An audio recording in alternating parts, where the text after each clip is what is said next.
Então, boa noite a todos que se unem a nós aí para esses estudos, essas reflexões. Boa noite, Márcia, Vicentina. Sejam bem-vindos. E hoje, antes de iniciarmos os estudos desta noite, gostaria de uma vez mais lembrar o pessoal que esteja gostando das nossas reflexões, do estudo, se inscreverem no canal, que assim vocês sempre vão receber uma notificação, um lembrete quando a gente postar algo novo. E vocês também estariam aí também contribuindo conosco, nos incentivando aí a promoção do nosso canal. O nosso canal é bem simples, o objetivo a gente que temos é auxiliar as pessoas a aprenderem a pensar, raciocinar, refletir, trazendo informações, conhecimentos diferenciados e novos que auxiliem a todos nós nessa jornada, nessa caminhada, nesse trabalho de transformação e de crescimento. Se vocês gostarem, deixa aí seu like. Geralmente é interessante que muitas vezes nós temos que lembrar isso às pessoas. As pessoas vêm, às vezes assistem, gostam, mas vai embora. Deixa no like, dá uma incentivada aí no canal. E também querendo trazer algum comentário, ou se surgir alguma dúvida, ou alguma sugestão, deixa nos comentários abaixo do vídeo. Nós estamos sempre acompanhando e nós vamos responder. Respondemos na pessoa lá e, se for o caso, se for necessário, até no próximo vídeo. Geralmente, nós não falamos essas coisas para as pessoas, que a gente assim, não temos objetivo de ganhar dinheiro e nem nada disso. Vocês podem ver que os nossos vídeos não têm monetização. O que é a monetização? É aquela propaganda que o YouTube coloca e que as pessoas dos canais ganham uma porcentagem ali em cima disso. Então, os nossos canais não são monetizados. Vocês vão assistir o vídeo livre de propagandas, que fica interrompendo. Inclusive, eu mesmo, quando assisto vídeo no YouTube, fico até meio aborrecido com alguns canais que toda hora pulam a propaganda na frente. É um pouco chato. E nós não temos objetivo de ganhar dinheiro, nada disso. Realmente, só nossa pretensão é poder contribuir de alguma forma, se for possível, ajudando aí as pessoas a vir refletir, vir descobrir novos olhares, novas formas de ver a vida, compreender a vida, entender a si mesmas. É nessa direção aí. Nós agradecemos toda a participação, toda a contribuição e esperamos que vocês gostem e que realmente o nosso canal venha sendo e trazendo contribuições aí para todos.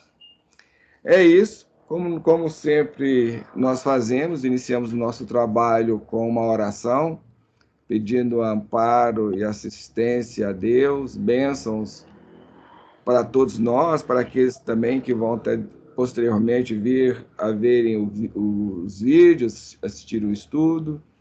E também finalizamos com uma oração.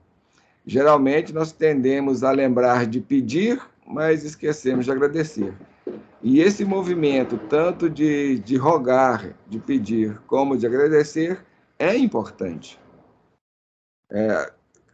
Da mesma forma, nós, quando alguém nos pede um favor e a gente faz e a pessoa não agradece, a gente fica assim, ué.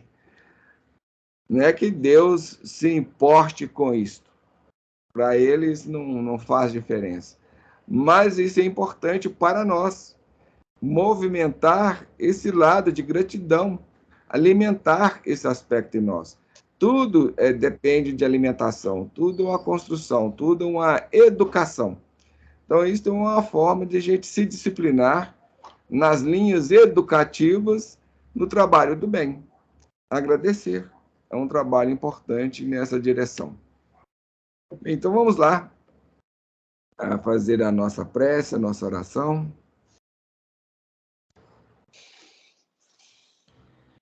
Deus, Pai de amor e de bondade, Jesus, divino médico e orientador maior de todos nós, nesses instantes em que iniciamos mais um estudo das quintas-feiras, nos posicionamos aqui, Senhor, reunidos em preces, para vos solicitar as tuas bênçãos em favor de todos os corações que nos reunimos pelas vias da tecnologia, neste ambiente virtual, buscando aquela aprendizagem, aqueles conhecimentos que nos auxiliem em nosso trabalho de reforma íntima, nos terrenos da nossa transformação moral, espiritual, psicológica.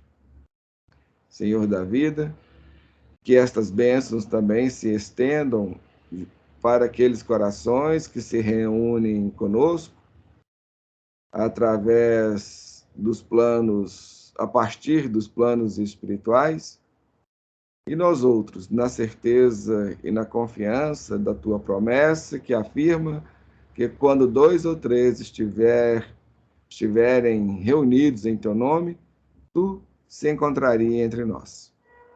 Que se faça assim e que possamos receber de ti, através dos nossos orientadores e mentores espirituais, aquela assistência amiga e fraterna, e que o nosso estudo se transcorra dentro de um clima de harmonia, de paz, de entendimento e de esclarecimentos. Senhor, nesta hora, lembrando de familiares, entes queridos e amigos que se encontrem passando por necessidades maiores, seja nos campos materiais, financeiros, e particularmente nos campos da saúde física, da saúde emocional e psicológica e espiritual, te pedimos por eles.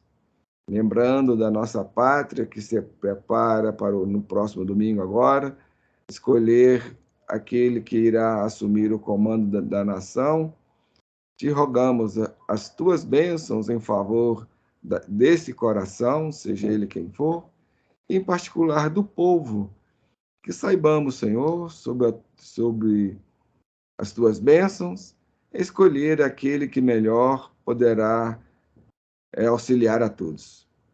E que esse coração, em assumindo esse encargo, possa se conscientizar da alta responsabilidade que assume perante a si mesmo e perante a Deus, nosso Pai.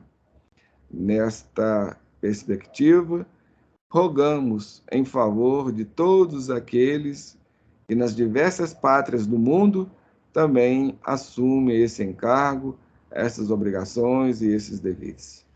Se com todos nós, hoje, agora e sempre, que assim seja. Bom, como a gente sempre fala no início do estudo, para aqueles que ainda venham a pegar o vídeo a partir desse ponto, nós estamos vendo a história nesse livro, a narrativa deste livro, de Aguinaldo Paviani, Vida, Seu Maior Patrimônio. A gente vem comentando desde o início, e lá nos primeiros movimentos desse estudo, a gente está comentando acerca do título do livro, em onde falamos que a gente consideraria ser melhor o título Vida, Nosso Maior Patrimônio, em vez do seu. A gente fez esse comentário lá no início. Aí hoje nós vamos entrar no capítulo 3 de referido livro, onde ele tem o título Uma Amizade Inusitada. Então, no último estudo, da última quinta-feira, a gente fez algumas reflexões que o próprio autor faz da atitude de Julieta. Ela foi visitar o senhor Benjamin, que era dirigente de uma instituição espiritualista, em busca de ajuda, de orientação para os seus problemas. Então, ela acaba deixando, o senhor Benjamin fala algumas coisas com elas, que ela não ficou muito satisfeita, e ela sai e deixa ela, como diz o outro, como que conversando, falando sozinho. E antes que ela vá embora, o senhor Benjamin deixa com ela uma frase de Platão. A gente fizemos um trabalho todo em cima disso, comentando esses pontos, esses aspectos, inclusive esta frase. E assim fechou o capítulo 2. Hoje, então, vamos entrar no terceiro. E como ele sempre faz ao longo do livro, ele sempre coloca uma reflexão maior ou menor, a depender do capítulo, que vai mais ou menos comentar de uma forma geral o tema central daquele capítulo. Hoje, a gente até no último estudo também, a gente deixou essa frase aí no ar. A gente citamos ela, expomos esse trecho e deixamos aí para as pessoas virem refletir. Então, vamos tomar hoje a partir desse ponto.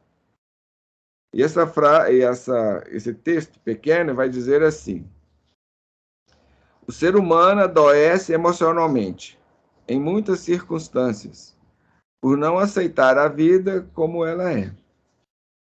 Uma regra básica para uma vida saudável: mudar aquilo que pode ser mudado e fazer as pazes com aquilo que não tem o poder de escolher. Destarte, você é responsável por aquilo que está dentro, entre aspas, de você. E não tem nenhum poder, quase sempre, em relação ao que está fora de você. Esse é o trecho. E aí, minha amiga Márcia, o que você achou interessante aí? Algum ponto aí que chamou a sua atenção nesse trecho aí? Tem algum ponto aí que chamou mais a sua atenção? Nessa parte que ele fala que você pode mudar o que está dentro de você, né? Uhum. Eu acho que quer dizer assim, que a gente tem que procurar mudar a gente, não os outros. Com Porque certeza. se a gente é muito assim, já é difícil mudar a gente, quanto mais os outros, né? Principalmente porque a gente não consegue mudar os outros, não. E isso que você traz é um ponto muito importante. Realmente, o único que nós podemos mudar é nós mesmos. É lógico que nós podemos trabalhar na transformação das coisas fora de nós, do mundo, desse mundo externo a nós.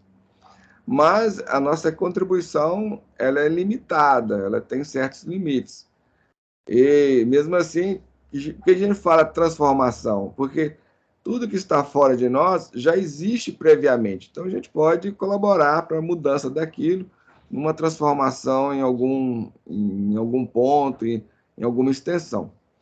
Agora, isso em relação às coisas, ao ambiente, esse tipo de coisa assim. Agora, em relação às pessoas, da mesma forma, a gente até pode contribuir com a mudança da pessoa ou do ser, principalmente em relação, por exemplo, aos nossos filhos, é a questão mais que tem uma dependência maior de nós, então a gente pode contribuir dando a ele elementos, estrutura, informação, ou seja, aquela educação que vai proporcionar ao ser uma mudança ou não, porque isso vai depender da própria pessoa, do próprio ser. Não tem como a gente mudar ninguém, exceto nós mesmos. Então não tem como a gente obrigar os outros a mudar, nem os nossos filhos. Não tem como a gente obrigar o filho a mudar, a não ser aquilo que ele mudar os seus pendores, as suas tendências, pode até ajudar o ser nesse sentido, levando educação, dando informação, dando direção, dando orientação. Mas forçar a pessoa a mudar não tem como. Nem Deus tem esse poder. Bom, não que ele não tenha, ele tem o poder de fazer isso, mas se ele fizesse isso, se ele fizesse esta intervenção, nós deixaríamos de ser nós mesmos.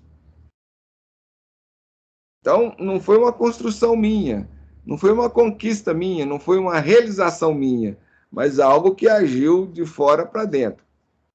Então, da mesma forma, não tem como eu obrigar o outro a ser diferente ou a mudar, não tem jeito. A gente pode dar à pessoa orientação, esclarecimento, direção, ferramentas, elementos para que a pessoa trabalhe essa mudança. Portanto, em relação a todos nós, a contribuição que nós temos de fora são esse ferramental, seja educacional ou não, seja aqueles elementos que a gente pode angariar que vai nos auxiliar em nosso crescimento, em nossa transformação. Mas ninguém pode nos mudar. Obviamente, os impactos do mundo externo nos afetam de diversas formas. Agora, isso aí é aquela história, isso vai nos afetar conforme eu reajo a tudo isso, dependendo das minhas reações, das minhas atitudes, dos meus comportamentos frente a isso. O impacto vem. Agora, o que eu vou fazer com isto, aí depende de cada um de nós. E cada um reage ou age diante disso de uma determinada maneira, de um determinado modo. O importante seria se eu conseguisse agir em vez de reagir. Só que para agir, eu tenho que me encontrar em um estado de ser no qual eu sou consciente e no qual eu estou presente e no qual eu existo. Ou seja, que eu seja senhor de mim mesmo. Portanto, o que eu posso mudar, o que eu posso transformar, o que eu posso dominar é o meu mundo íntimo. Isso aí eu posso fazer. É isso que ele está colocando aqui, em outras palavras. Então, o ser humano adoece emocionalmente, em muitas circunstâncias, por não aceitar a vida como ela é. Bom, esse aqui é um aspecto também muito importante. Exatamente em função das minhas reações, das minhas atitudes, do meu comportamento frente de como eu me posiciono frente à vida, frente aos acontecimentos, frente às circunstâncias que me impactam. Depende tudo disso. Se eu me coloco no terreno da rebeldia, da não aceitação, e vai por aí afora, nesse terreno desarmonioso, desequilibrado, perturbador, lógico que eu vou adoecer. E a gente, muitas vezes, quer ter controle sobre coisas que estão fora do nosso controle. Por exemplo, muita gente quer que as pessoas gostem de mim. Ué, mas isso é impossível obrigar o outro a gostar de mim. Tudo bem que se eu sou o patrão, por exemplo, eu até posso obrigar o funcionário a fazer ou agir de determinado modo, até certo ponto. Porque, em última análise, tudo depende da escolha do outro. Se o outro escolhe se submeter à minha vontade, ao meu desejo, é uma escolha dele. Não vamos analisar aqui o porquê. Se é porque em função de uma necessidade financeira, se é de uma carência emocional, qualquer coisa nesse terreno. Um problema, um transtorno psicológico ou mesmo uma dificuldade material, seja o que for. Então, não vamos entrar nesse aspecto, mas ele escolheu se submeter à minha vontade por alguma razão, por algum motivo. Teve algum gatilho que disparou esse ponto nele lá. Então, seja como for, a escolha continua sendo dele, da pessoa. Obviamente que se eu estou obrigando o outro a fazer algo de equivocado, algo de errado, eu sou o responsável por aquilo. Mais do que ele. Porque, vamos dizer, quem manda é mais responsável do que quem executa. Quem é o autor da ideia, daquele incentivo, acaba, dependendo da situação, acaba assumindo ainda maior ou menor responsabilidade. Então, seja como for, nós vamos ser corresponsáveis diante daquela situação lá. E o outro, ele também tem a sua responsabilidade peculiar e particular. Se é algo equivocado, se é algo errado, ele também é responsável e vai responder por isso. Porque não basta falar assim, porque o fulano me obrigou. Não. Porque, em última análise, ninguém pode obrigar a nós a fazer nada. Se eu não quiser, não tem como. É interessante que eu tinha um amigo na minha adolescência que ele falava isso comigo, Carlos, quando você não quer, nem Deus te obriga. eu ouvia aquilo, achava aquilo interessante, e só muitos anos mais tarde, depois de anos mais tarde, é que eu fui entender, compreender a dimensão daquilo que ele falava. Depois de estudar, aprofundar bastante em muitos conhecimentos, em muitas ideias, em muitos conceitos, é que eu fui entender a dimensão. Eu nem sei se ele sabia aquilo que estava falando ou se compreendia. Porque o divino e aqueles seres que se encontram nas dimensões espirituais, tanto os bons quanto os maus, eles podem agir através de nós, configurando naquilo que na doutrina espírita vai dizer de médiuns. Se nós somos médiuns, então a gente acaba se transformando em canais desses seres do mundo espiritual. Se eles forem bons, eles vão nos levar a fazer o bem. Se forem maus, vai ser na direção do mal. E Deus, ele nunca nos obriga a fazer o mal, jamais. Deus nos incentiva, nos estimula e conta e espera que nós façamos o bem. Sempre, sempre o bem. E mais uma vez, que vai estar dentro daquelas linhas que a espiritualidade vai nos esclarecer, da ação-reação, que tudo aquilo que nós fazemos, tudo aquilo que nós provocamos, isso vai redundar numa reação para nós. É aquilo que Jesus vai colocar no Evangelho, que é exatamente isso, do semear e colher. Se nós semeamos, é obrigatório colher. Ou seja, a semeadura é livre. Eu posso escolher ou não semear. Agora, a partir do momento que eu semeei, a colheita se torna obrigatória. Que é exatamente essa questão da ação e reação. Isso é uma lei universal, que a física, as ciências humanas já constataram, já verificaram, já comprovaram e têm seus postulados em relação a isso. E isso também ocorre nos campos espirituais e nos campos psicológicos. É o mesmo. Existe a mesma lei que vai ter esses vários âmbitos, esses vários domínios. E isso já é conhecido desde muito. Então, Jesus nem é o primeiro a manifestar isso, a colocar isso. E isso é uma verdade, isso é uma realidade. Portanto, sendo verdade e sendo realidade, isto é antemporal. Não depende de quem a expressa. Obviamente que aqueles que estão em contato com a dimensão da verdade vai trazer esse conhecimento, vai trazer essas informações, independente de quem seja Jesus ou um outro qualquer. Mas Jesus coloca isso no Evangelho na questão da semeadura e em algumas outras passagens também ele vai trabalhar esse contexto, essa situação, essa verdade. Então, a gente não pode ser obrigado. Ah, eu fui obrigado. Não. A gente pode obrigar o outro até certo ponto. Porque, em última escolha, a decisão é nossa. Então, por exemplo, mas o bandido estava com um revólver na minha cabeça e se eu não fizesse aquilo, ele me mataria. Você escolheu não morrer e fazer o errado. Jesus, esse aqui, já deu o exemplo. Ele optou pela morte. Porque ele mesmo vai dizer, a morte não existe.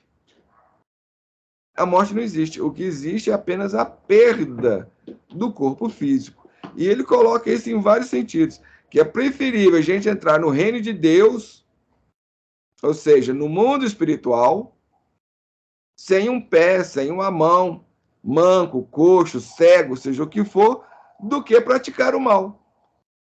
Em outras palavras, o que ele está colocando é isso. Então, por quê? Porque sempre que nós fazemos o mal, isso vai ter repercussão, vai ter consequência, essa reação vai vir sobre nós. Ou seja, a gente semeou o mal. Então, vamos ter que colher. A colheita não vai ser agradável, não vai ser boa. Porque a semente que eu plantei não era boa, não era adequada. Então, o fruto dessa árvore vai ser amargo, vai ser sofrimento, vai ser infelicidade. Bom, a gente poderíamos falar muitas coisas sobre isso, mas vamos em frente, porque senão a gente acaba não vendo tudo que precisamos. E qualquer coisa, qualquer dúvida, como já falei, vocês podem trazer, deixar nos comentários, seja o que for. Algum aspecto que vocês queiram que a gente venha comentar, a explanar sobre ele, é só falar. Inclusive você, viu, Márcia? Vicentina também. Qualquer aspecto que vocês quiserem que a gente aborde aí nesse sentido, é só vocês colocarem que a gente faz uma abordagem aqui, faz alguma reflexão. Bom, aí vai continuar falando o seguinte: ele vai trazer algumas regras para uma vida saudável. A gente possa ter uma vida mais saudável mesmo, uma vida melhor, mais feliz, mais alegre, mais harmoniosa, mais tranquila. Ele vai dizer aquilo: mudar aquilo que pode ser mudado e fazer as pazes com aquilo que não tem o poder de escolher. Bom, é isso que estamos comentando, nós até iniciamos os nossos comentários em cima disso, com as reflexões ali da Márcia sobre isso, sobre esse ponto. Realmente, nós temos que aprender a fazer as pazes com essa situação, com esses pontos, com essas circunstâncias.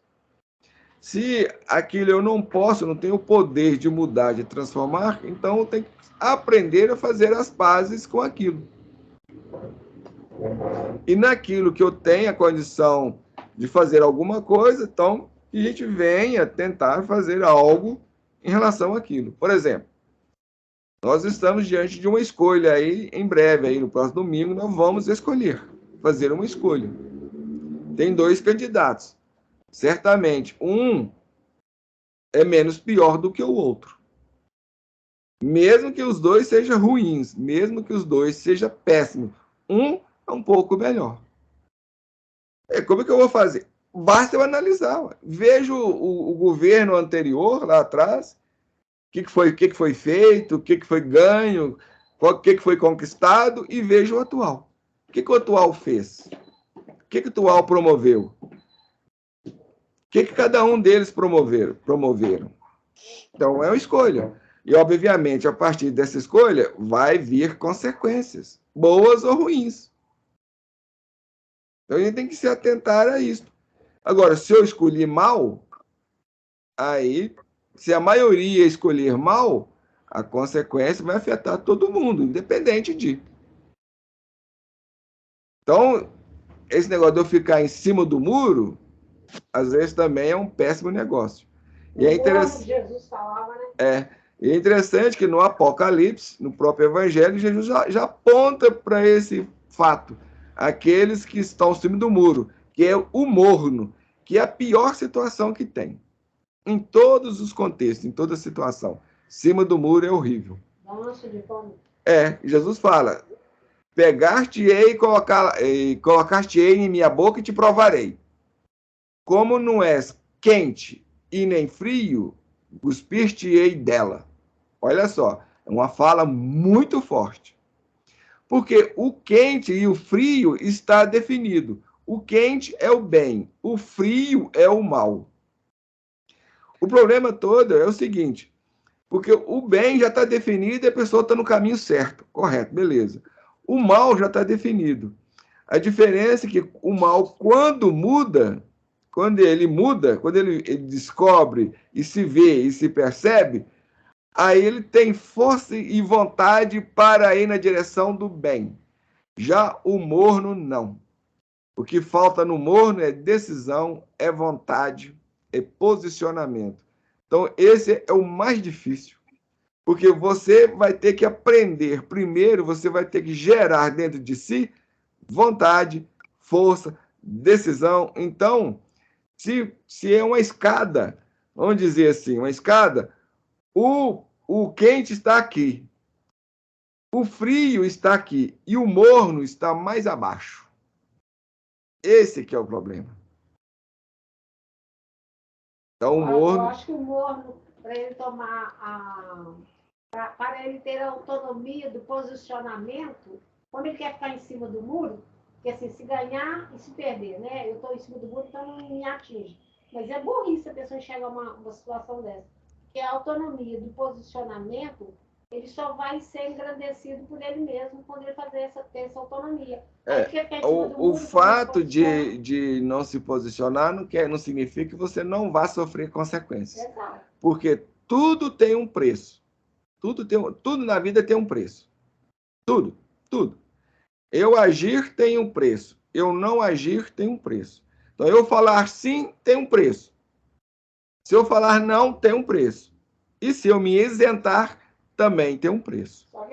O grande problema é que o morno, ele quer ficar bem com os dois lados. Esse que é o grande problema. E Jesus já definiu isso em diversas passagens dos evangelhos. Não há como você servir a dois senhores. Não há como você ficar com um pé em dois barcos. Ficar em pé em dois barcos. Em diversas passagens vai colocando isso. Caminhe e não olhe para trás. Então, essa é uma posição a pior possível para o ser. É estar em cima do muro. É não ter definição. É muito complicado. Bom, mas não é bem o caso aqui, né?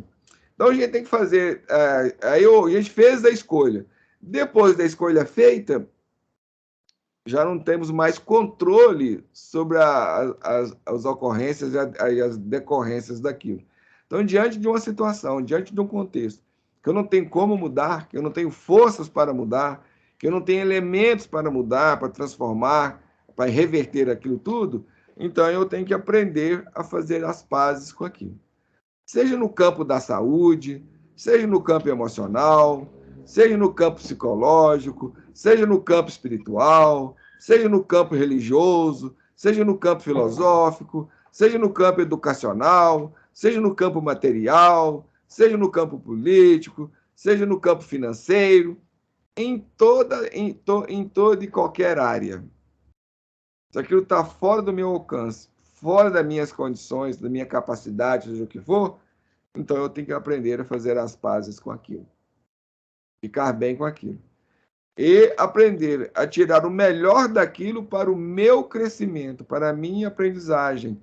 Porque a gente sabe que tudo na vida, tudo, são materiais didáticos que Deus coloca à nossa disposição para a nossa aprendizagem. Ou ele permite que aquilo exista para a nossa aprendizagem. Por exemplo, o mal. Deus não criou o mal. Jamais. Deus sempre cria e produz o bem. Ué, mas de onde que veio o mal? O mal veio de nós, das criaturas. E Deus, na sua bondade, na sua misericórdia, no seu amor, permite que o mal exista. Por quê? Porque o mal vai servir de educação para nós. Então, portanto, material didático para a nossa aprendizagem, para o nosso crescimento, para o nosso aperfeiçoamento. Essa aqui é a questão.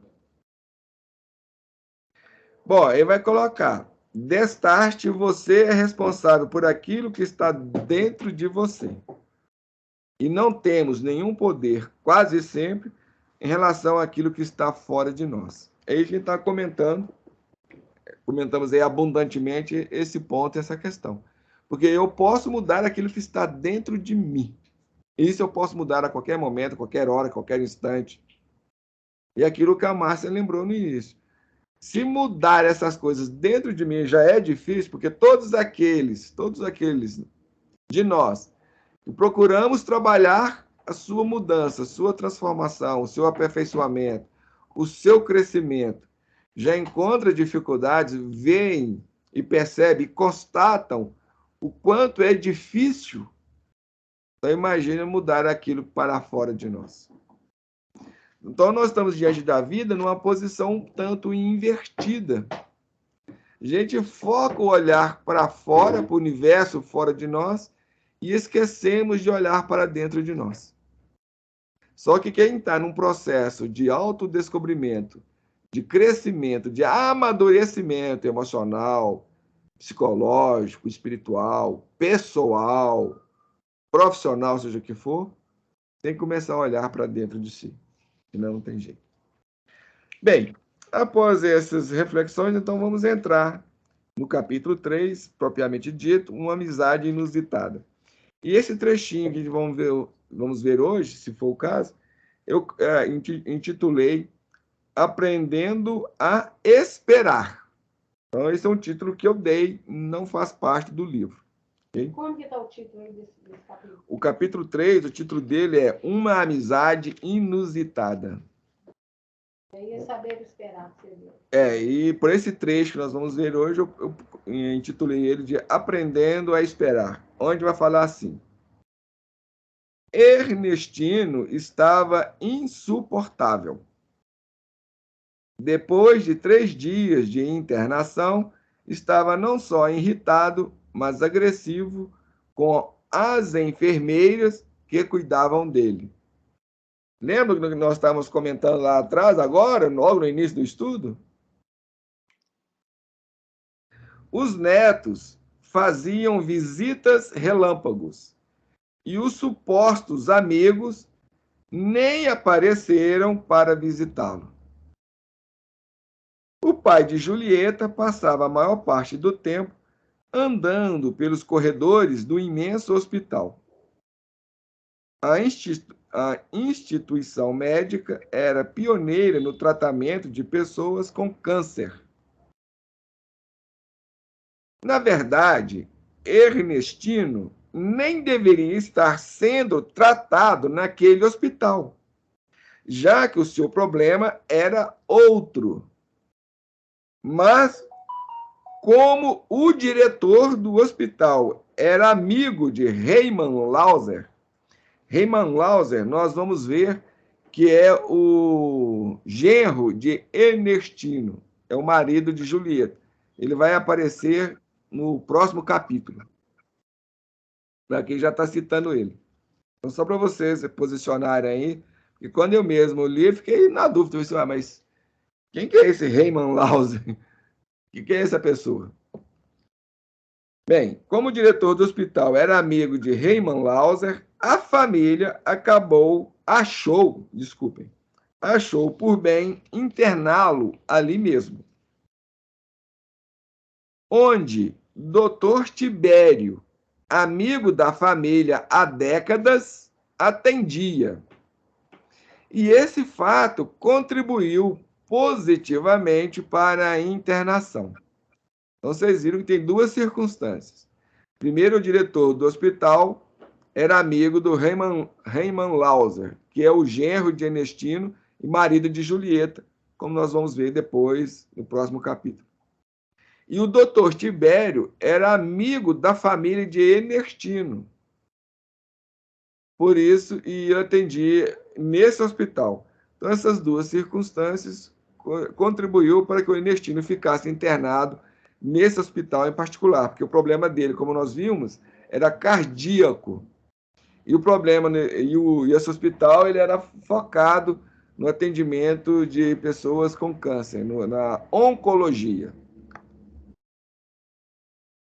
Pela primeira vez, Ernestino caminhou até chegar à ala infantil do hospital, onde havia dezenas de crianças internadas, a maioria delas com câncer.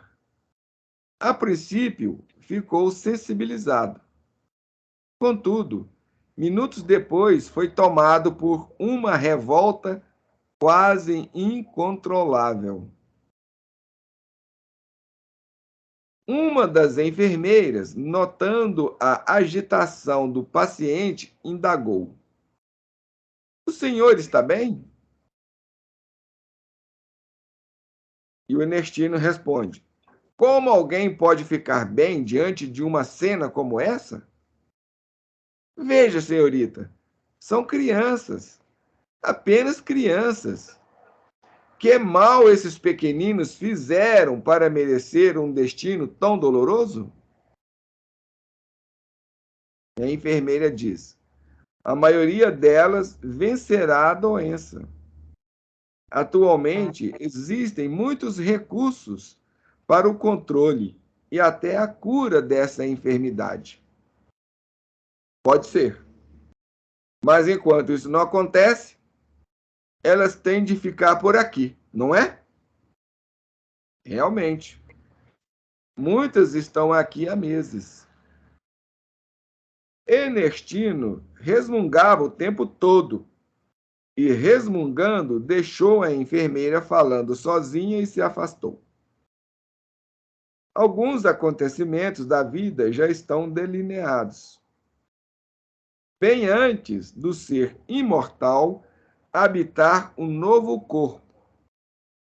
Sem a crença na multiplicidade das existências, não teríamos como compreender a bondade do Criador.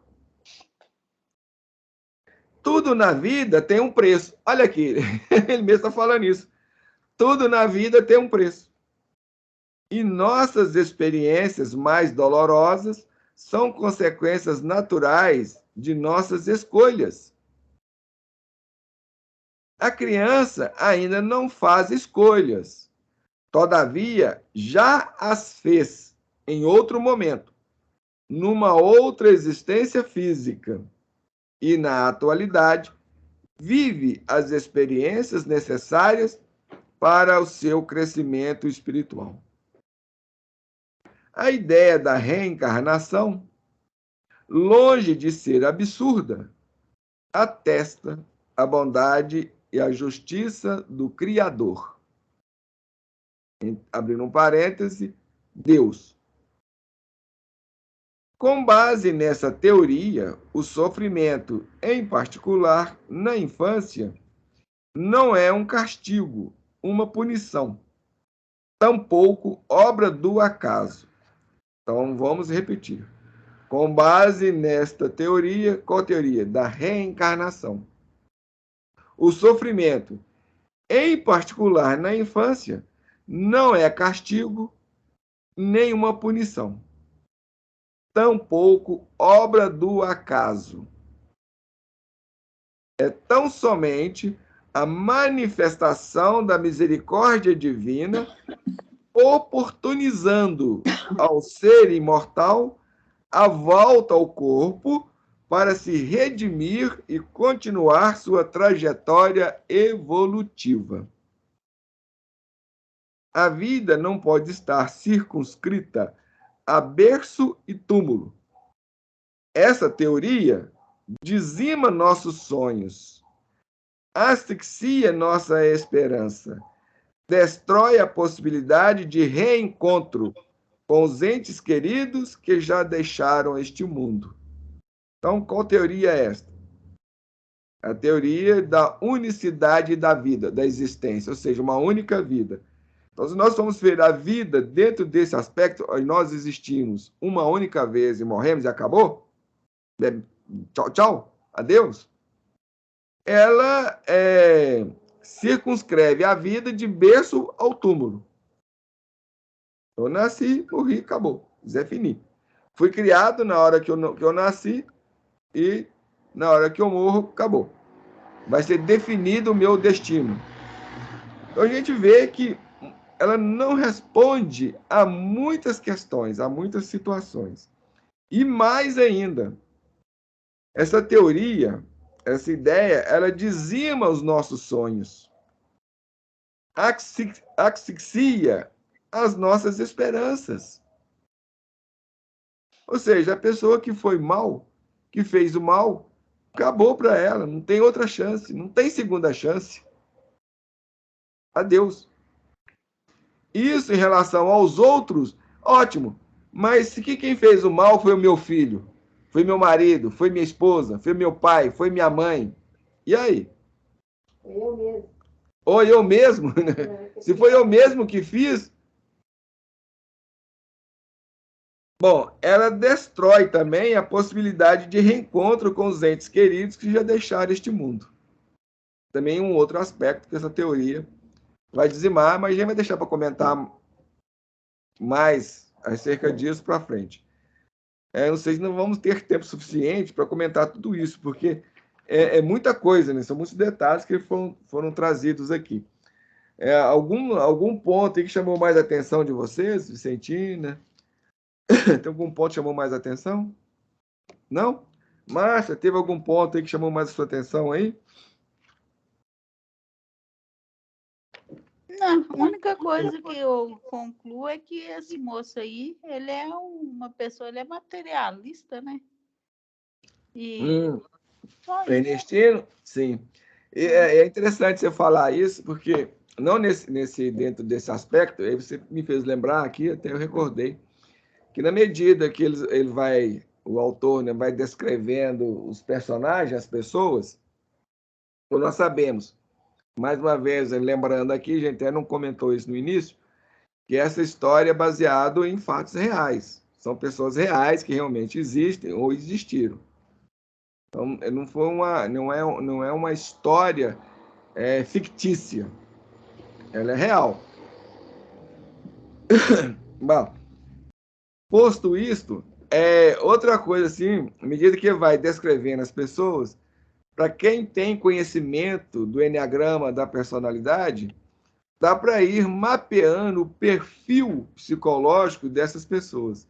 Não sei se você já conseguiu definir o perfil. Ernestino, para mim, é um. Ego 1? Eu acho que ele é 3. 3? Ego 3? A gente aí vamos vendo, né? Dá para a gente mapear claramente. Então, por exemplo, Ernestina estava insuportável. Depois de 3 dias de internação, estava não só irritado, mas agressivo com as enfermeiras que cuidavam dele. Nesse aspecto psicológico, a gente sabe que tem aqueles egos que tem aquela postura mais agressiva, tem aquela postura de irritação. Então, qual que é esse ego? Com certeza é o ego do Ernestino.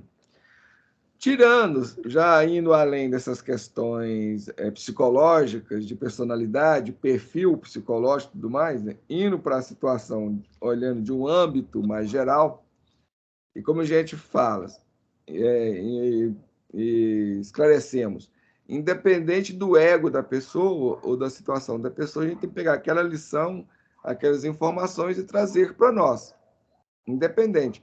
Não importa, por exemplo, se eu sou ego X e o outro é ego Y, isso não importa. Eu tenho que ver o seguinte, dentro da minha situação, do meu contexto, como dentro dessa coisa aí, eu me posiciono assim também? Então, por exemplo, eu sou uma pessoa irritadiça, eu sou uma pessoa agressiva, e principalmente diante daquelas situações que eu não tenho controle, porque o caso do Ernestino é exatamente esse. Ele estava internado, nós já vimos desde lá do início, dos primeiros estudos, ou dos primeiros capítulos, que ele não queria estar no hospital, ele estava ali porque estava obrigado a estar no hospital, em função do ataque cardíaco que ele sofreu.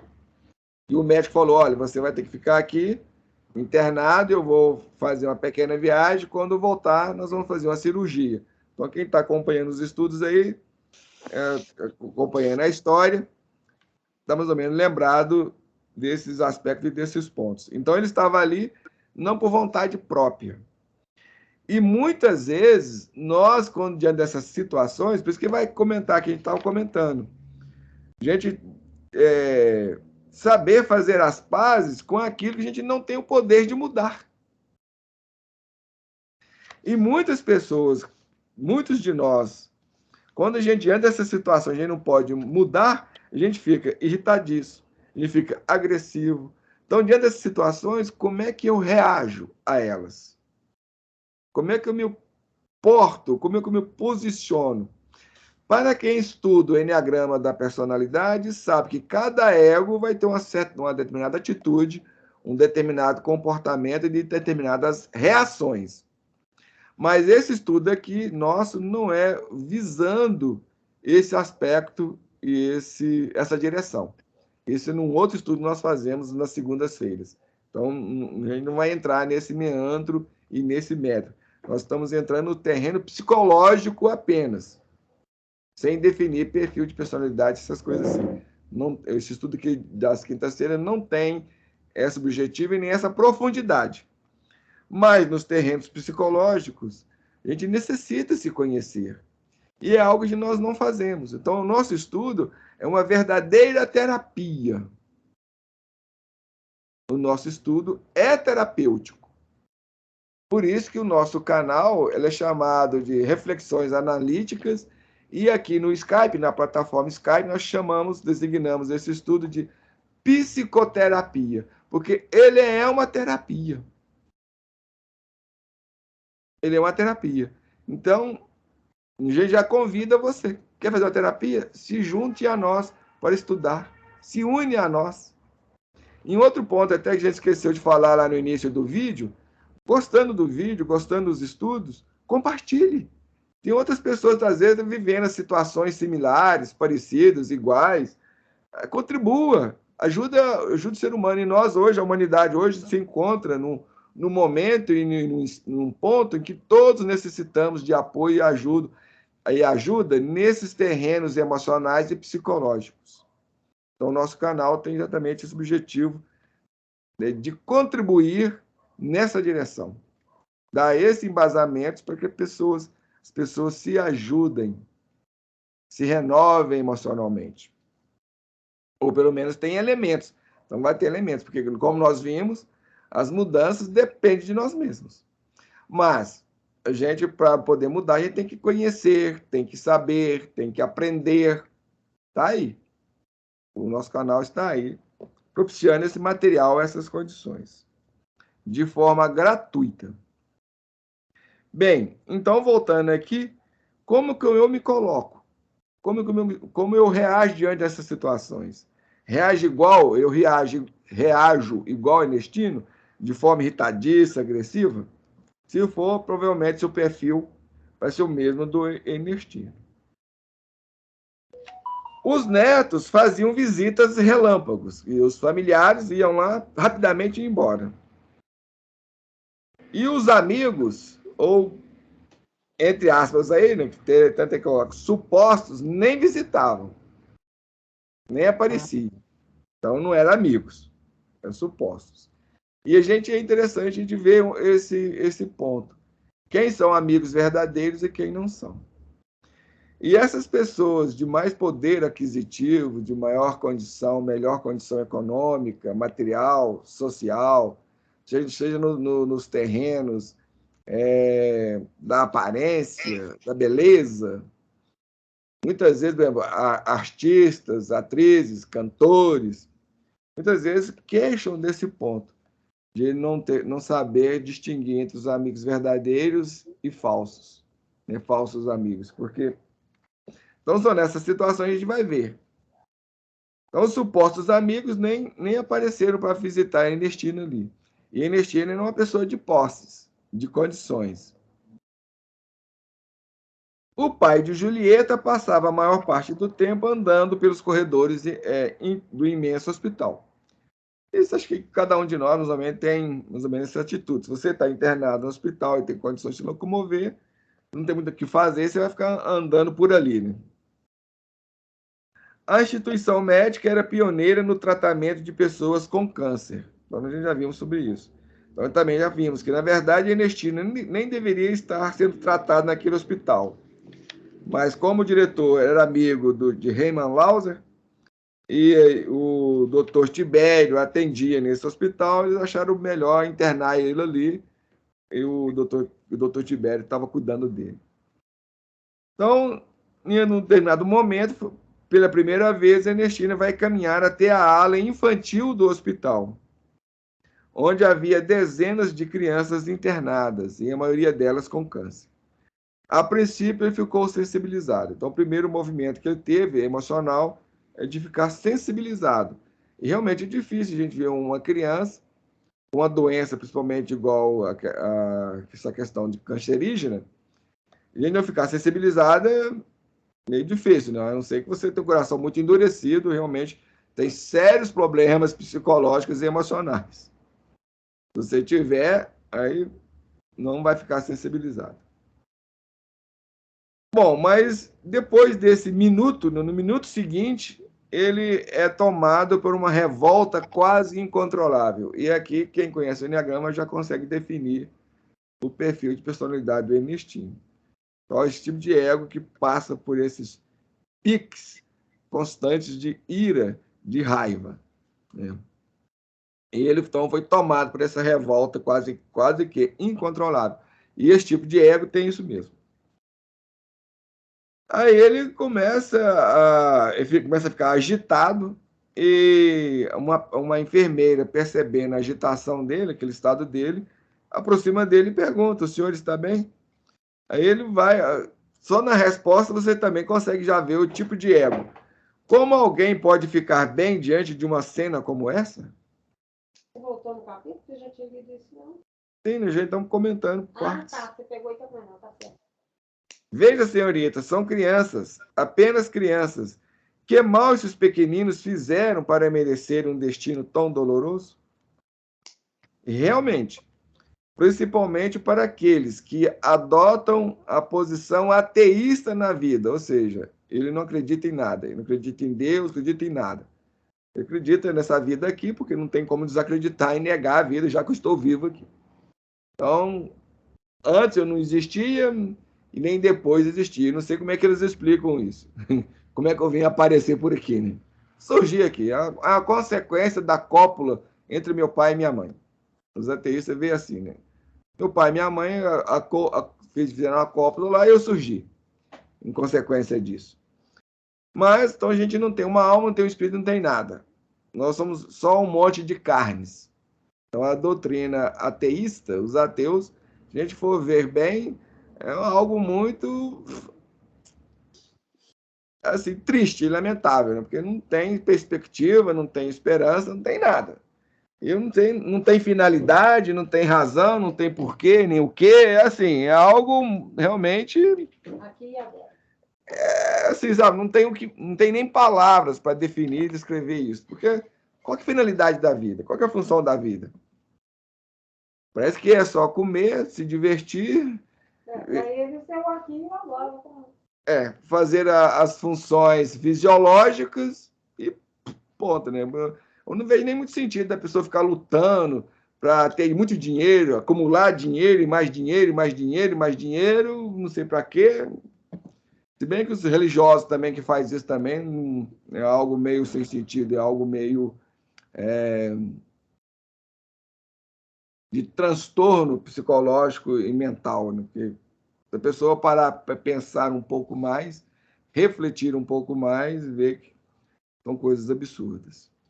Bom, e para as pessoas também que não acreditam numa reencarnação ou na possibilidade da multiplicidade de existências, que possa existir mais de uma vez também, fica meio sem sentido. Por que uma criança vem portando uma certa doença, portando uma certa condição genética desfavorável ao ser?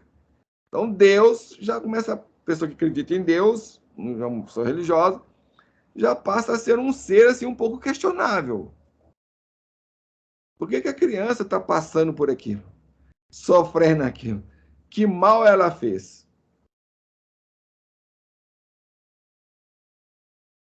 Bom, a enfermeira tenta apaziguar o Ernestinho. Não, a maioria delas vai vencer a doença. Atualmente existem muitos recursos para o controle, para o tratamento e a cura dessa enfermidade, inclusive. Aí ele vai dizer, vai retrucar. Pode ser, mas enquanto isso não acontece, elas têm de ficar por aqui, não é? É uma boa pergunta do Ernestino. Realmente, é aquela história. Tá, pode ter tratamento, pode ter uma forma da pessoa se curar, mas enquanto a pessoa não se cura, a criança tem que ficar sofrendo tudo aquilo. Então, qual que é o objetivo de tudo isso? Qual é a razão de tudo aquilo? De todo esse sofrimento? São perguntas que ficam sem respostas. Bom, Ernestino resmungava o tempo todo e, resmungando, deixou a enfermeira, falando sozinha e se afastou. E é interessante que esse tipo de ego do Ernestino, ele é realmente um ego resmungão. Eles resmungam o tempo todo. Tem o ego reclamão e o ego resmungão. São dois tipos de ego diferentes. Tem um que reclama o tempo todo e um que resmunga. Na verdade, o resmungar é um aspecto do reclamar. É uma faceta.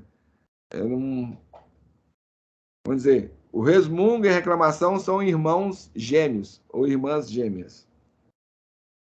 Esse ego é muito resmungão mesmo. Alguns acontecimentos da vida já estão delineados bem antes do ser imortal habitar um novo corpo. Essa colocação do autor é bastante interessante e vai explicar um monte de coisas. Então, antes da gente estarmos aqui ou nascermos aqui, muitos dos acontecimentos já estão delineados para o ser imortal. Isso porque nós, enquanto seres, enquanto pessoas, somos imortais. Porque quando eu morro, a minha pessoa não morre. O Carlos não morre. E assim sucessivamente. A pessoa não morre. Morre é o corpo, é o veículo. Porque esse veículo não pode continuar, não pode avançar para dimensões diferenciadas do universo. Mas o ser avança. Então, o ser avança e o corpo físico fica. Por isso que o livro Gênesis, na Bíblia, vai definir que Deus fez do homem do pó, e ao pó ele retornará.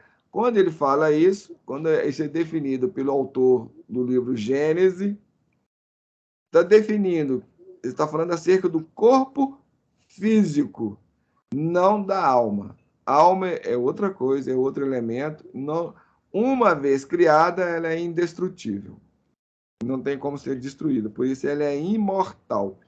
Então, nós não somos um corpo, nós somos uma alma habitando um corpo. E isso é temporário. Ou seja, isso tem um limite de tempo. Tem um início e um fim. Para todos. E antes de nós nascermos aqui, muitos dos acontecimentos já estão delineados para nós. Aí ele vai falar, sem a crença na multiplicidade das existências físicas, não teríamos como compreender a bondade do Criador. Realmente se torna bastante difícil a gente entender a bondade de Deus, o amor de Deus, abordando ou enxergando a vida como uma única existência. Porque muitas coisas passam a ser inexplicáveis. Porque um sofre, porque um tem doença, o outro não. Porque um é rico, o outro é pobre. Porque um é de uma certa cor e o outro não. Porque um tem uma certa condição e o outro não. Por que um está alegre, feliz, estar bem, tem de tudo do bom e do melhor, e o outro não tem nem o necessário para viver ou para sobreviver, porque não está nem vivendo? Eu falo, essas pessoas têm que falar de sobrevivência, porque elas estão sobrevivendo e não vivendo. Porque para a gente viver, a gente tem que ter um certo recursos, tem que ter uma certa condição, tem que ter uma qualidade de vida. Se a gente não tem qualidade de vida adequada, boa, condizente, nós estamos sobrevivendo e não vivendo.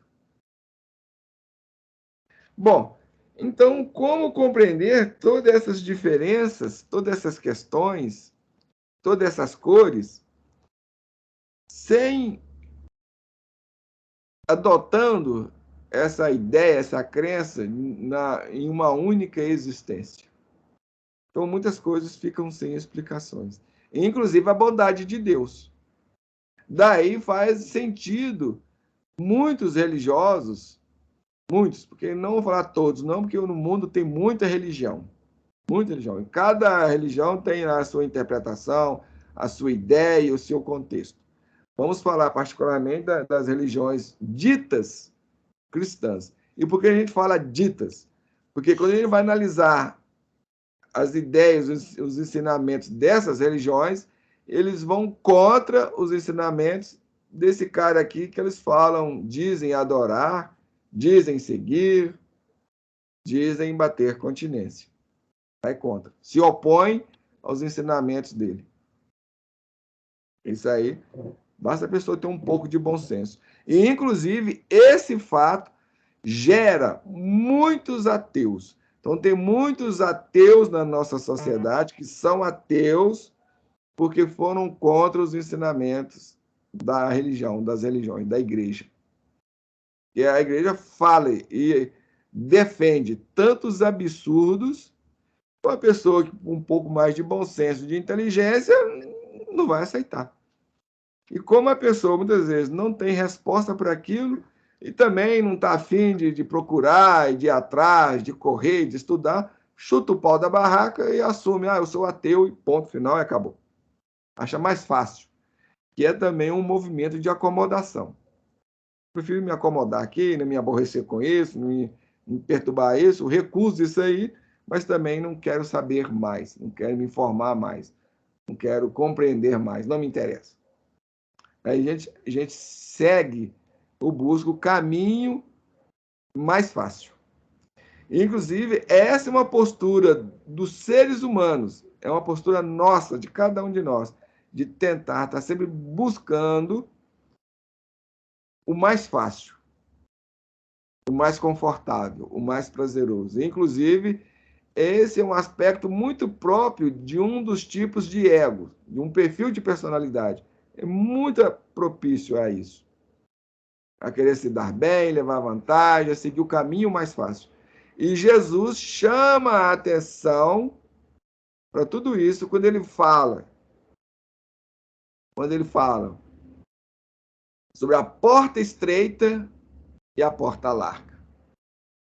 E ele já profetiza que muitos entrarão, escolherão a porta larga.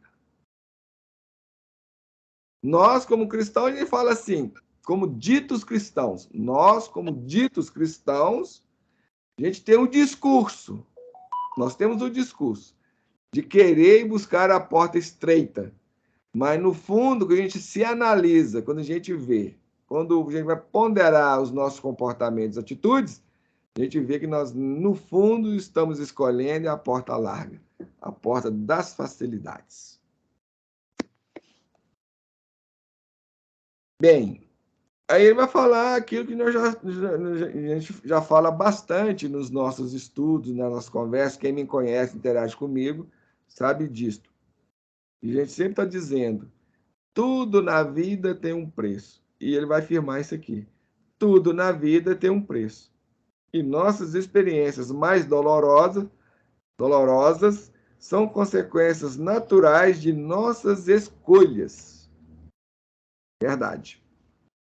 Tudo aquilo que a gente vivencia, ou nós venhamos a vivenciar, que venha a passar, seja no campo físico, material, financeiro, todo o campo físico, inclusive biológico, na questão da saúde e doença, no campo emocional, de conflitos, distúrbios, transtornos, no campo psicológico, no mesmo nível, ou no campo espiritual, são consequências das nossas escolhas.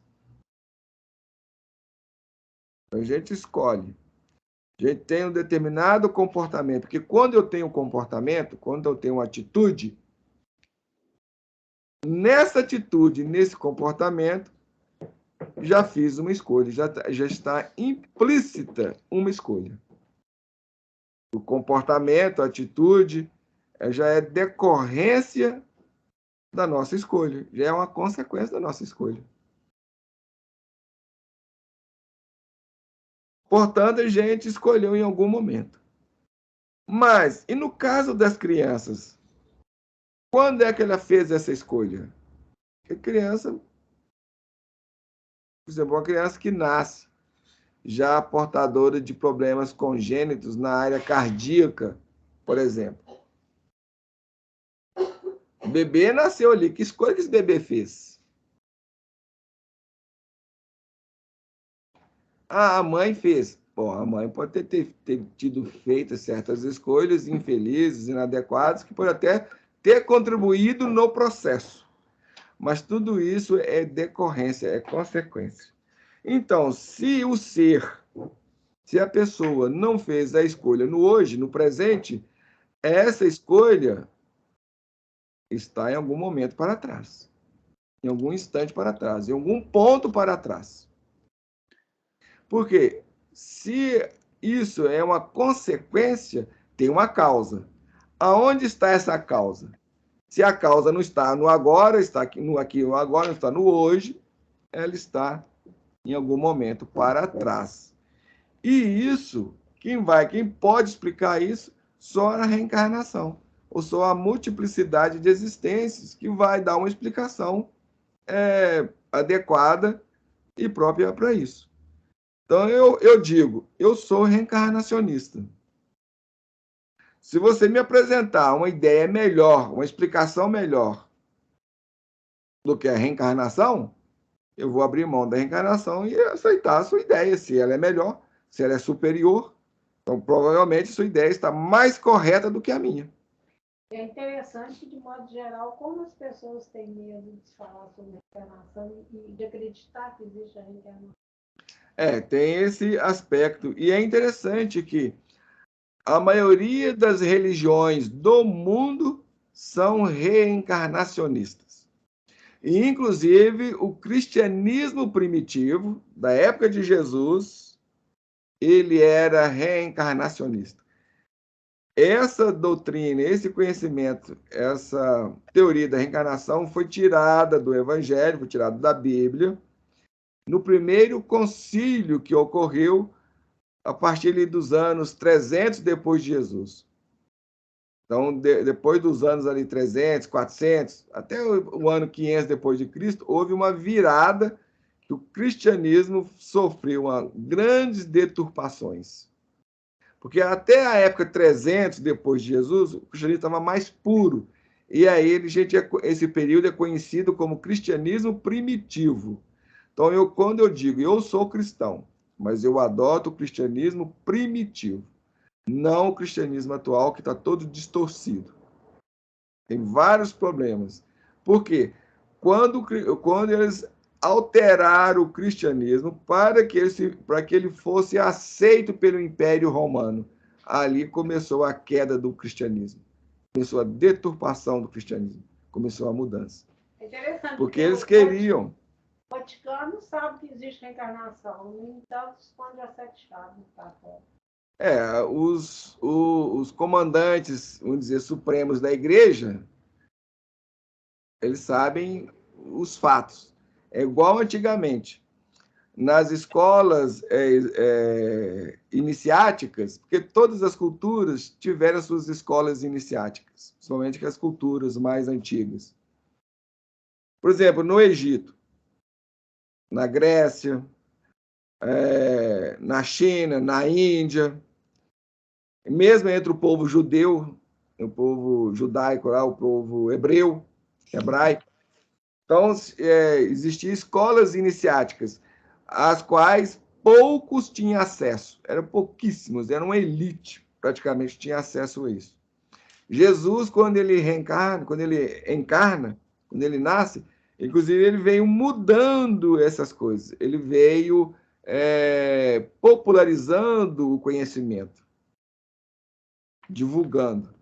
E isso está configurado na passagem da cura da mulher hemorroíça. Quando ele pergunta, quem me tocou? Aí o pessoal fala assim, não, senhor, ninguém te tocou. Fala, alguém me tocou.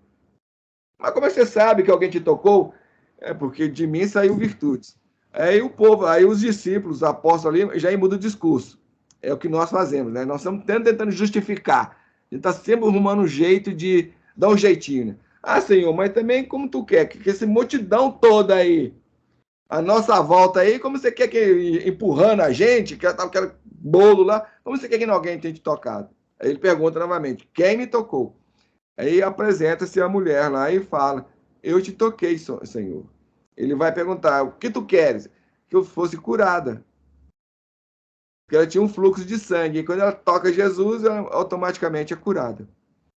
Aí ele pega e fala, mas eu vim apenas para os filhos da casa de Israel.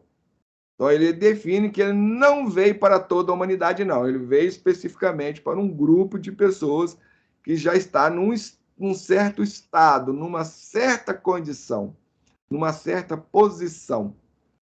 E a mulher diz: tudo bem, concordo, mas o senhor há de convir comigo que os cachorrinhos aproveitam das migalhas que caem da mesa do seu senhor, dos seus senhores. Aí Jesus fica encantado com a sabedoria dela, com o entendimento dela. Aí fala para ela que ela poderia ir, que aquela cura estava efetivada, então ele efetiva a cura. Ele confirma. E aconselha ela também a não pecar mais, o que ele sempre fazia. Aí, nesse ponto, está definido que o Jesus abriu o conhecimento para todos. Por quê?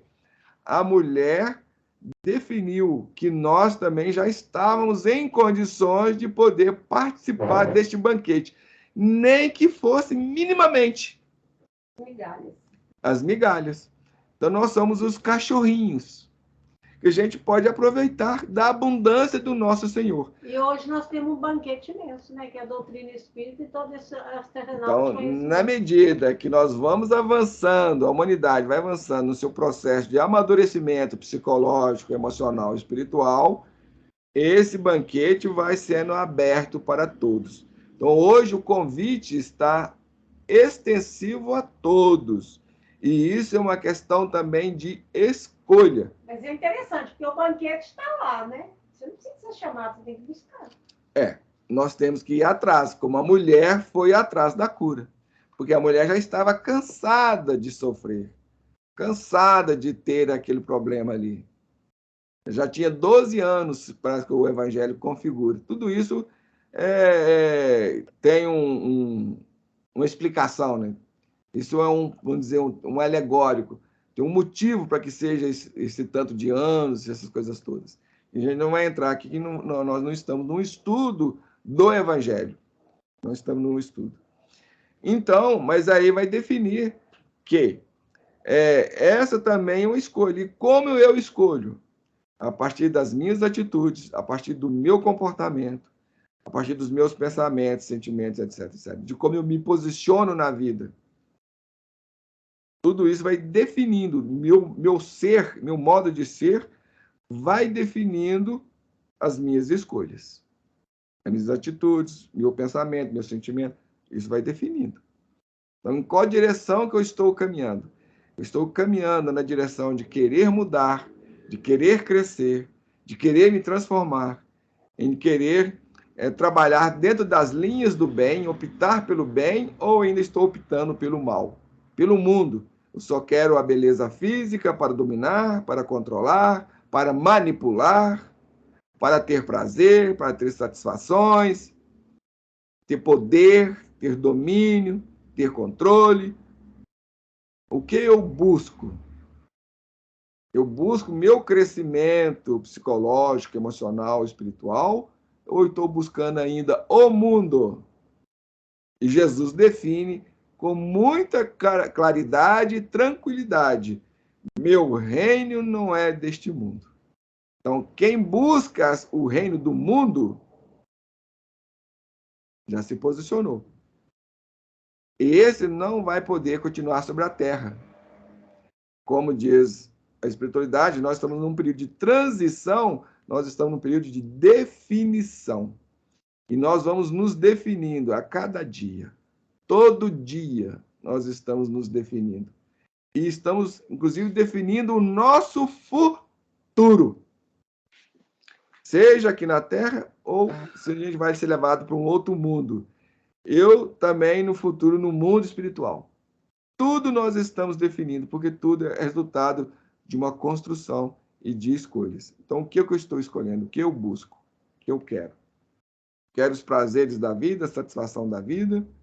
Ou eu estou aproveitando esses materiais didáticos que a vida representa e para o meu crescimento, para o meu aperfeiçoamento, para a minha disciplina, para a minha autoeducação nos terrenos morais, nos terrenos emocionais, nos terrenos psicológicos e nos terrenos espirituais. Isso a gente tem que ver. Então, a ideia da reencarnação é que vai abrir esse leque de explicações para nós. Vai explicar muitas coisas, a reencarnação vai explicar. E como a gente falava, a maioria das religiões do mundo são reencarnacionistas. Poucas que são exceção. Aliás, o cristianismo atual, ela é exceção. Porque isso foi cortado, como foi dito. Segundo alguns, pela mãe do imperador romano. E segundo outros, pela esposa. Então não importa se foi a mãe, a esposa, ou se foram as duas, eles não aceitavam a ideia da reencarnação. Elas não aceitavam que elas, como rainha, detentor de todo aquele poder, poderia nascer novamente, lá na frente, dentro de um aspecto de pobreza, de ausência de tudo, de bem-estar, de controle de tudo, ou como leprosa, ou como pessoa doente, diversas coisas. Inclusive porque a reencarnação explica, quando você nasce dentro dessas situações, dentro dessas circunstâncias, que isso são consequências daquilo que você fez. A própria reencarnação define isso. Que tudo são consequências. Tudo são reações a causas que você pôs em movimento. E com certeza, diante da culpa que elas sentiam lá, que elas percebiam, já se viam. Então, quem tem essa visão, tem essa percepção, ele vai tentar evitar fazer coisas erradas. Ele já sabe que eu vou pagar por isso em algum momento. Se não for amanhã, desta vida, será numa outra vida, porque não tem como eu fugir do plantio que eu fiz, que eu efetuei. Não tem como. Eu vou colher isso em algum momento. Então, por bom senso, é melhor a gente evitar semear sementes ruins, sementes podres, e só semear sementes boas, sementes edificantes, sementes construtivas, sementes de bondade, de beleza, de entendimento, de compreensão, de fraternidade, de solidariedade, de amor, de afeição, de amizade. São as melhores sementes, porque elas vão produzir bons frutos. Então, determinou que essa ideia fosse retirada da Bíblia. E ela foi cortada, foi capada. Mas ainda permanece lá, num dos pontos que ela permanece, é no diálogo de Nicodemos com Jesus, que eles fizeram de tudo para distorcer esse diálogo. Fizeram de tudo para distorcer. E distorceram ele ainda até certo ponto. Porque Nicodemos, dentro desse diálogo, dentro dessa passagem, ele é colocado como uma pessoa besta, como uma pessoa boba. Você era o doutor da lei? E ele, como um doutor da lei, não poderia ser uma pessoa que é estudiosa, conhecedora. Como eu podia fazer uma pergunta daquela para Jesus? E sabendo que a própria povo hebreu também são reencarnacionistas. Apesar da ideia de reencarnação deles ser um pouco distorcidas, não ser totalmente correta, mas eles acreditavam numa pré-existência e numa reexistência da alma. O próprio povo, inclusive até hoje a cultura hebraica tem essa linha. Sabendo de tudo isso, aquela colocação que Nicodemos fala, achei Jesus, mas como um homem sendo velho pode voltar à barriga da sua mãe, ao ventre da sua mãe? Então, eles tentaram manipular aquilo ali e colocar aquilo ali como algo irrelevante. Mas a resposta de Jesus foi chique, né? Ele fala que aquele... Não sabe isso? Se você é doutor da lei e não sabe isso, definindo, né? Pô, se ele já tinha conhecimento, já tinha informação, não sabia acerca disso, imagina o povo, então, que não tinha conhecimento nenhum. E ele vai dizer, a bem da verdade te digo, que aquele que não nascer outra vez da água e do Espírito, não poderá ver o reino de Deus. Definindo o quê? Que a única forma da gente chegar ao reino de céus é através das múltiplas existências, porque nós vamos ter a oportunidade de consertar aquilo que nós fizemos de errado. Reequilibrar. Se a gente desequilibrou, se a gente desconcertou, a gente pode vir e refazer os nossos passos, refazer. Então, se eu criei ódio, eu vou voltar junto com aquelas pessoas e criar, gerar amor, gerar a paz, gerar o equilíbrio, gerar o entendimento. Isso só é possível através da reencarnação. Então, se uma pessoa aí vai definir que todos, sem exceção, têm a oportunidade e a condição, e vamos crescer e nos tornar seres perfeitos. Seja um Hitler, seja um Napoleão, seja um ladrão, um estrupador, todos vão ter sua chance no momento certo, no momento adequado. Mas vai ter que fazer a recaminhada, vai ter que aprender, aí vai aprender que aquilo que ele fez é errado, e a gente aprende sofrendo na pele as consequências, infelizmente, e assim vamos caminhando, vamos aperfeiçoando, passo a passo, devagar. A gente poderia falar muito sobre tudo isso. Muitas nuances, muitas coisas a serem ditas e a serem vistas. Você queria colocar algum aspecto aí, Márcia, Vicentina?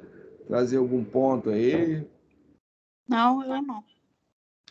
Tá ok, né? Por aí mesmo? Não tem nada assim que a gente poderia dizer aí para tentar esclarecer mais o povo aí e a nós mesmos também, né? Não, para mim não, cara. Então, aqui ele vai falar no finalzinho, aqui praticamente quase no último parágrafo, que aquelas dificuldades que a gente sofre. Então, no caso, por exemplo, ele cita o exemplo da infância, né? Que não é um castigo, não é uma punição e também não é obra do acaso. Então, tudo aquilo que nós sofremos, seja no terreno da doença, das dificuldades, dos obstáculos, em todos os âmbitos, material, espiritual, psicológico, em qualquer âmbito. Não é punição. Deus não pune ninguém, porque Deus é amor. Ele não pune os seus filhos. Não é punição. Não é um castigo. Deus não castiga. Apesar da Bíblia usar o castigo, mas isso é trabalhar dentro da cultura do medo, dentro da cultura da raiva, do poder, da vingança. E Jesus, no seu evangelho, ele propõe uma caminhada de amor, dentro das linhas do amor, do entendimento, do equilíbrio, da harmonia, da solidariedade, da fraternidade. Então, qualquer ser, qualquer pessoa que faz uma proposta diferente desta, ele é um anticristo. Ele é contrário ao Cristo. Que a proposta do Cristo é de amor, entendimento, compreensão, solidariedade, fraternidade, apoio, auxílio.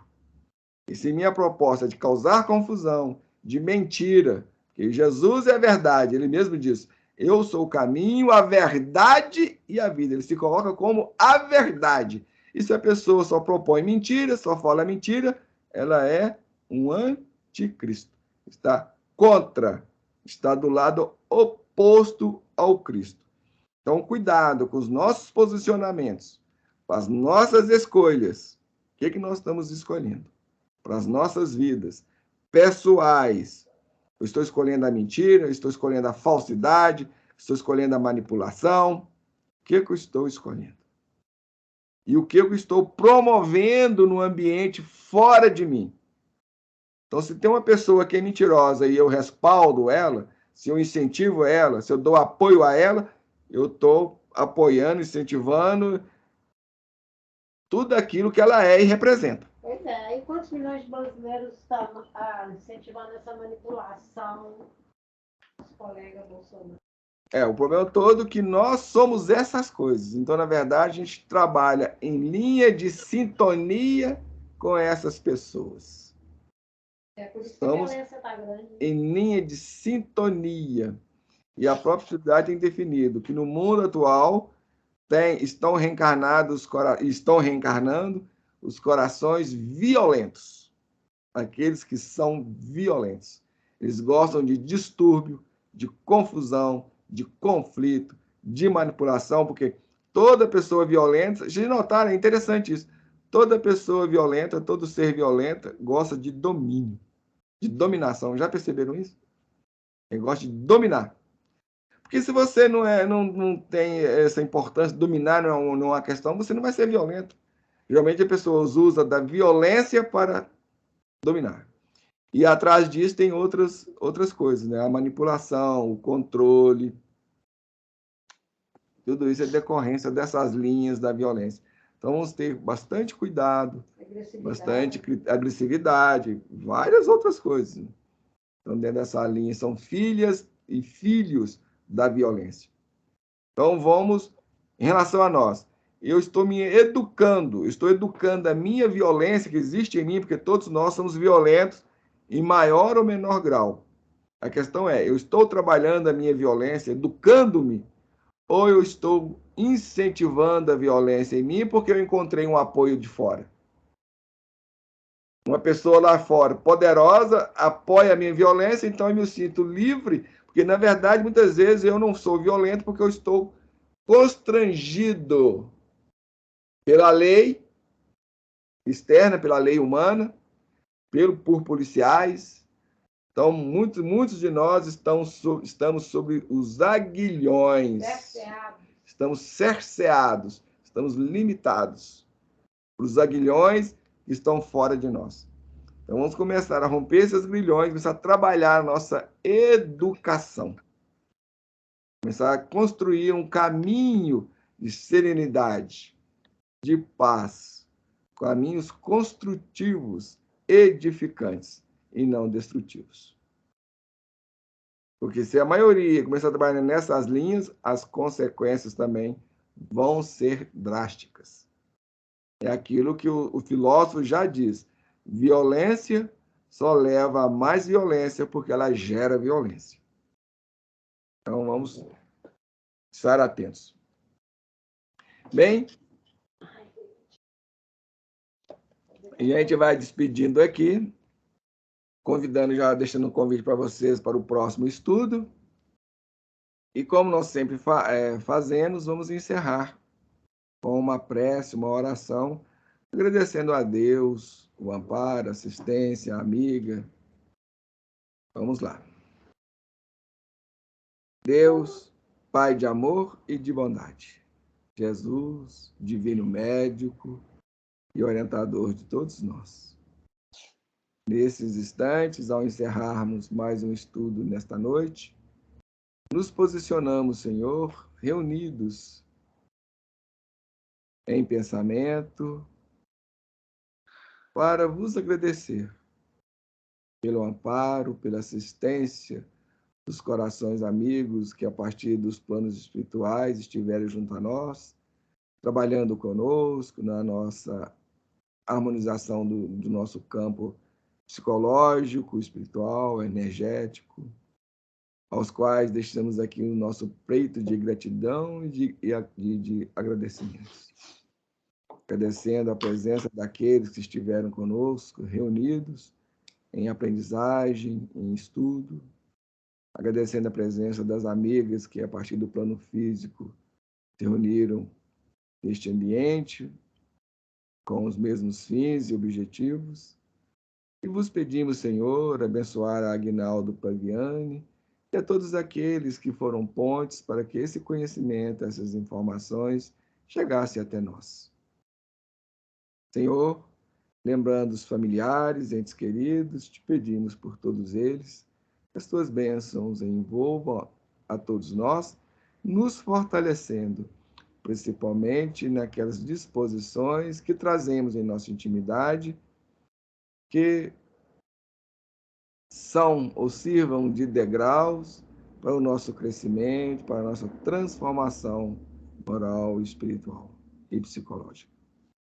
Senhor da vida, grato por tudo, te pedimos, ao encerrarmos, abençoar a nossa pátria, abençoando o seu povo e toda a terra. Se conosco, com todos nós, hoje, agora e sempre, que assim seja. Que assim seja. Obrigado, Márcia, Vicentina. Uma boa noite para vocês.